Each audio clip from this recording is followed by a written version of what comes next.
Hello students, I am Mrs. Sane. Welcome to the simple way of learning English. Today we are going to start the second poem, that is poem 2.2 Indian Weavers. To understand this poem, the icebreaker questions are very important here. So we shall start with the icebreaker questions of this poem. तुम्ही पुस्तकं विकत घेतलेलीच असतील. आपण आज चालू करतोय दुसरी कविता Indian viewers. पहिल्यांदा आपण पेज नंबर 99 वरचे आईस ब्रेकरचे क्वेश्चन्स बघूया आणि त्यानंतर मग पोएम सुरुवात करूया. आईस ब्रेकरचा पहिला क्वेश्चन आहे, artisans are also called craftsmen. They are creators of diverse goods and use their hands to create unique, functional and also decorative items using traditional techniques. Now complete the web given below. Artisans are also called craftsmen. Craftsmen किंवा artisans दोन्हीचा अर्थ आहे कारागीर. काय करतात हे कारागीर? They are creators of diverse goods.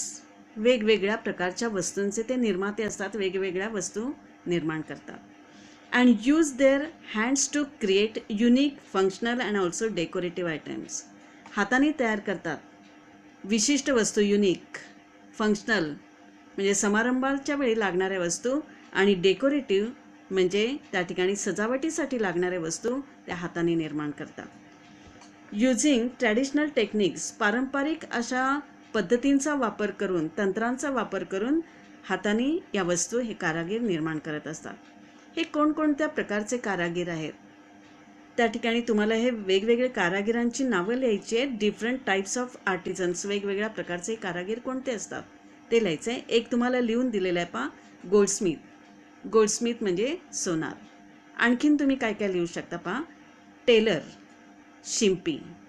त्यानंतर लिहू शकता कार्पेंटर, सुतार, फॅशन डिझायनर, त्यानंतर पेंटर, त्याचप्रमाणे फोटोग्राफर, छायाचित्रकार आणि स्कल्प्टर म्हणजे शिल्पकला करणारा किंवा शिल्पकार. पुढची ॲक्टिव्हिटी दिलेली आहे, discuss with your partner the seasons or occasions when we need. खाली दिलेल्या ज्या वस्तू आहेत, गोष्टी आहेत, त्या आपण कोणत्या ऋतूमध्ये वापरतो किंवा ऑकेजन्सचा अर्थ आहे प्रसंग, कोणत्या प्रसंगी ते वापरले जातात किंवा कोणत्या ऋतूमध्ये आपण ते वापरतो. पहिलं दिलं आहे वुलन क्लोथ्स. त्या ठिकाणी लोकरीचे कपडे कोणत्या सीझनमध्ये वापरतो, ऋतूमध्ये वापरतो, तर ऑफकोर्स विंटरमध्ये, हिवाळ्यामध्ये आपण ते वापरतो. दुसरं दिलं आहे कॅज्युअल क्लोथ्स म्हणजे नेहमी वापरण्याचे कपडे, कुठल्याही सीझनमध्ये वापरतो, कोणत्याही ऋतूमध्ये वापरतो. त्यामुळे तुम्ही काय लिहू शकता, all seasons or any time. तिसरं दिलं आहे रिच सिल्क क्लोथ्स. सिल्कचे कपडे जास्तीत जास्त फंक्शनच्या वेळेला, समारंभाच्या वेळेला वापरले जातात, पार्टीजच्या वेळेला वापरले जातात. म्हणजे तुम्ही त्या ठिकाणी फंक्शन्स ऑर पार्टीज लिहू शकता. लास्ट आहे कलरफुल कम्फर्टेबल क्लोथ्स. आरामदायक असे कपडे, जास्तीत जास्त उन्हाळ्यामध्ये आरामदायक कपड्यांची गरज असते. आरामदायक कपडे उन्हाळ्यामध्ये, समर सीझनमध्ये जास्तीत जास्त वापरले जातात. Next activity, let's play a game. The teacher will ask the students some questions. Students will understand that there are some exceptions to the general rules. Let's start. एक गेम दिलेला आहे, काही शब्द लिहायचे आहेत आणि त्या शब्दांमध्ये अपवाद कुठला आहे, अपवादात्मक कुठला शब्द आहे ते तुम्ही शोधून काढायचं आहे. एक तुमच्यासाठी करून दिलेला आहे पहा, वन हू वीव्स, जो विणतो त्याला काय म्हणतो, विणकर. वीव म्हणजे विणणे. जो विणतो, वस्त्र विणतो, त्याला म्हणतो आपण विवर किंवा विणकर. दुसरं दिलं आहे one who sings is a, तुम्ही लिहिणार singer. One who teaches is a teacher. Next, one who plays a game is a player. One who dances is a dancer. One who cooks is not a cooker, he is a cook. That person is called a cook. So you can understand which is the exception here. So the cook, the last one is the exception. अपवाद कुठला आहे? बाकी सगळे ER लावून शब्द झालेले आहेत आणि कुक हा शब्द तेवढा वेगळा आहे, म्हणजे अपवाद आहे. पुढची ॲक्टिव्हिटी दिली. We have often seen the picture of Gandhiji spinning on the charkha. चरख्यावरती सूत कातणाऱ्या गांधीजींचं चित्र आपण बरेच वेळेला पाहतो. Discuss the reason behind this. त्या चित्रामागे काय कारण असेल? One has been given for you. एक कारण तुम्हाला दिलेलं आहे, बाकीची कारणं तुम्ही लिहायची आहेत. काय दिलं आहे पहा. To give rural people an opportunity to earn their livelihood. Livelihood म्हणजे उदरनिर्वाह. उदरनिर्वाहाचं साधन, ग्रामीण लोकांना उदरनिर्वाहाचं साधन मिळवून देणे, हे एक कारण त्याच्यामागे असू शकतं. त्यानंतर तुम्ही कारण काय लिहू शकता? तर स्वदेशी वापरावरती भर देणं, हे पण कारण असू शकतं. टू एम्फसिस म्हणजे भर देणं. द यूज ऑफ स्वदेशी, स्वदेशी वस्तूंचा वापर केला पाहिजे, याच्यावरती भर देणं. त्यानंतर तुम्ही लिहू शकता to live a simple life, साधं जीवन जगणं. आणि लास्ट तुम्ही लिहू शकता ते म्हणजे स्वावलंबी बनणं. टू बी सेल्फ सफिशियंट म्हणजे कुणावरती अवलंबून न राहता स्वावलंबी बनणं. ही कारणं त्यामागे असू शकतात. ही सगळी कारणं तुम्ही लिहू शकता. Next activity is name some tools used by the weavers. Weavers म्हणजे विणकर. विणकर कोणकोणती साधनं वापरतात? वस्त्र विणण्यासाठी कोणती साधनं वापरतात? एक दिलेलं आहे पहा, लूम. लूमचा अर्थ आहे हातमाग. आणखीन कोणती ती साधनं वापरतात वस्त्र विणताना? तर तुम्ही काय लिहू शकता? थ्रेड, धागे वापरतात. त्यानंतर निडल्स, वेगवेगळ्या प्रकारच्या सुया वापरतात. किंवा लूम कोंब, फण्या असतात वेगवेगळ्या प्रकारच्या, त्यासुद्धा ते वापरतात. ही सगळी साधनं तुम्ही लिहू शकता. Last activity is name some types of yarns used by the weavers. Yarns म्हणजे धागे.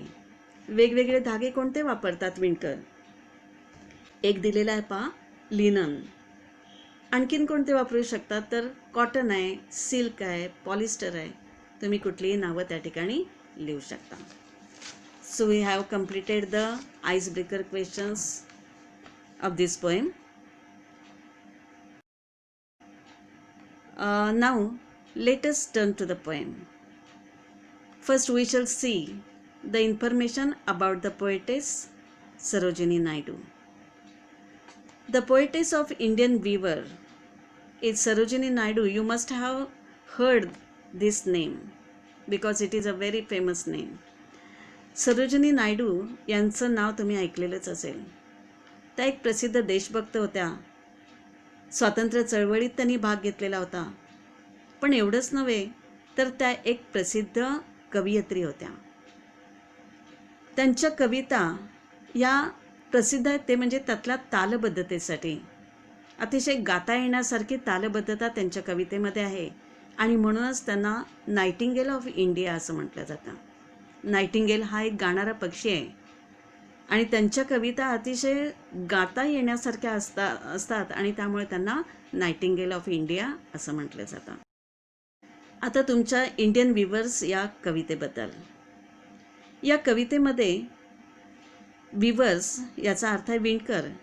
या कवितेमध्ये 3 वेगवेगळ्या वस्त्रांबद्दल सांगितलेलं आहे. विणकर विणत असलेल्या 3 वेगवेगळ्या वस्त्रांबद्दल. या 3ही वेळा सकाळ, संध्याकाळ आणि रात्र या 3ही वेळा या ठिकाणी मानवी आयुष्यातले 3 टप्पे दर्शवतात. स्टेजेस आहेत या मानवी आयुष्यामधल्या. हे टप्पे कोणते आहेत? तर सकाळची वेळ म्हणजे बालपण, त्यानंतर संध्याकाळची वेळ उत्साहाची वेळ आणि ती म्हणजे तरुणपण, आणि रात्र थंडगार रात्र म्हणजेच ओल्ड एज किंवा मृत्यू. हे व्यक्त करण्यासाठी या सरोजिनी नायडू या कवयित्रीने वेगवेगळ्या रंगांचा पण वापर केलेला आहे. हे वेगवेगळे रंग कोणते आहेत? या जीवनातल्या वेगवेगळ्या टप्पे व्यक्त करण्यासाठी, स्टेजेस व्यक्त करण्यासाठी वेगवेगळे रंग कोणते वापरलेले आहेत हे आपण या कवितेमध्ये पाहूया. पहिल्यांदा ही कविता वाचूया. Indian weavers. Weavers weaving at break of day. Why do you weave a garment so gay? Blue as the wing of a halcyon wild, we weave the robes of a newborn child. Weavers weaving at fall of night, why do you weave a garment so bright? Like the plumes of a peacock, purple and green, we weave the marriage veils of a queen. Weavers weaving solemn and still, what do you weave in the moonlight chill? White as a feather and white as a cloud, we weave a dead man's funeral shroud. This poem has 3 stanzas. 3 कडवी आहेत या कवितेमध्ये. प्रत्येक कडव्याचा अर्थ stanza wise summary आपण पुढच्या भागामध्ये पाहणार आहोत. त्या भागामध्ये मागच्या song of the open road या कवितेप्रमाणेच तुम्हाला सर्व कठीण शब्द त्यांचे इंग्लिशमध्ये अर्थ, मराठीमध्ये अर्थ एवढंच नव्हे तर त्या पूर्ण कडव्याचा मराठीमध्ये अर्थ तुम्हाला लिहून दिलेला असणार आहे. इंग्लिशमध्ये पूर्ण बोललेलं असलं, सांगितलेला असला अर्थ, तरी ते सर्व मुद्दे लिहून तुम्हाला घेता यावेत हा एकच उद्देश त्याच्या मागे आहे. मी नुसतंच जर मराठीमध्ये बोलले तर तुम्हाला हे सगळं नक्कीच खूप छान समजणार आहे, पण ते महत्त्वाचे मुद्दे तुम्ही कसे काय लिहून घेऊ शकणार? आणि म्हणून ते सगळे स्लाईडवरती किंवा लिहून देण्याचा मी प्रयत्न केलेला आहे. विद्यार्थी मित्रांनो, हा जो इंग्लिशचा नवीन सिलेबस आहे, या सिलेबसमध्ये तुम्हाला प्रत्येक वाक्याचा अर्थ मराठीमध्ये कळायला पाहिजे अशी अपेक्षा नाही आहे. तर त्या ठिकाणी तो जनरल काय अर्थ आहे तो अर्थ फक्त कळला तरी बास आहे, आणि तो मात्र इंग्लिशमध्ये तुम्हाला एक्सप्रेस करता येणं महत्त्वाचं आहे. ॲक्टिव्हिटी शीटचा अर्थ समजून, त्या क्वेश्चन्सचा अर्थ समजून ते ॲक्टिव्हिटी शीट सोडवता येणं हे महत्त्वाचं आहे. फिगर्स ऑफ स्पीच, ॲप्रिसिएशन यासारखे क्वेश्चन्स तर तुम्हाला पाठच करायचे आहेत. इंग्लिशमध्ये लिहिण्यासाठी विद्यार्थी मित्रांनो पहिल्यांदा इंग्लिश ऐकणं हे अतिशय महत्त्वाचं आहे. म्हणून मी इंग्लिशचा जास्तीत जास्त वापर या व्हिडिओजमध्ये केलेला आहे.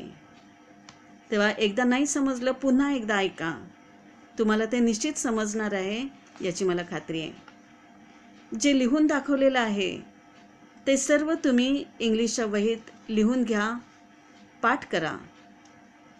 विद्यार्थी मित्रांनो, या पद्धतीने जर अभ्यास केलात तर कोणतेही प्रश्न, कोणतेही ॲक्टिव्हिटी शीट तुम्ही सहज सोडवू शकणार आहे. तेव्हा पुढच्या भागामध्ये ही कविता पूर्ण पाहूया. त्या ठिकाणी या प्रत्येक स्टांजाचा डिटेल अभ्यास करूया. I hope you are ready for that. Thank you.